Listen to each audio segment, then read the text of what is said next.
मध्य प्रदेश, महाराष्ट्र सहित देश भर के किसान इन दिनों अपनी मांगों को लेकर आंदोलन कर रहे हैं। 20 सूत्रीय मांगों को लेकर किसानों का यह आंदोलन एक तरफ जहां सरकार की निंदे उड़ाती है, तो दूसरी तरफ सरकार अभी वादे और दावे करने में लगी है।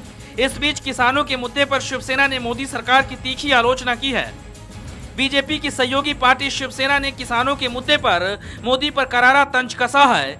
शिवसेना के बड़े नेता संजय राउत ने महाराष्ट्र के नांदुरबार में किसानों के बीच पहुंचे थे। इस दौरान संजय राउत ने कहा कि मोदी अपने कोट बेच दे तो किसानों का कर्ज चुकाया जा सकता है। इसके साथ ही संजय राउत ने कहा कि प्रधानमंत्री रोज रोज नए कोट पहनते हैं, अगर उन्हें बेच दे तो किसानों के कर्ज चुकाए जा सकते हैं। संजय राउत यहीं नहीं रुके, मोदी के साथ साथ फडणवीस सरकार को भी निशाने पर लिया। शिवसेना नेता संजय राउत ने कहा कि कल तक हम किसानों के मुद्दे पर कांग्रेस को गालियां देते थे, लेकिन 3 साल पहले जो लोग गाजे बाजे के साथ सत्ता में बैठे वो भी चोर ही निकले। आगे कहा कि अब सरकार से हिसाब मांगा जा रहा है तो उन्हें शिवसेना की बातें चुभ रही है।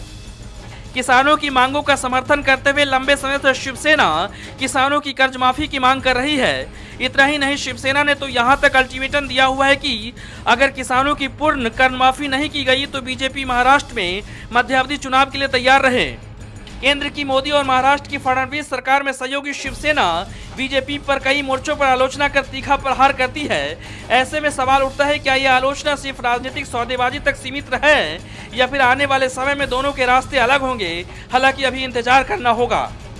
हालांकि महाराष्ट्र के सीएम देवेंद्र फडणवीस ने कुछ शर्तों के साथ किसानों की कर्ज माफी को मंजूरी दे दी है। इसके तहत छोटे किसानों का कर्ज तत्काल रूप से माफ किया जाएगा, जबकि बड़े किसानों की सशर्त कर्ज माफी होगी। लेकिन सवाल उठता है कि सरकार के ऐलान करने भर से समस्या नहीं खत्म हो जाती है।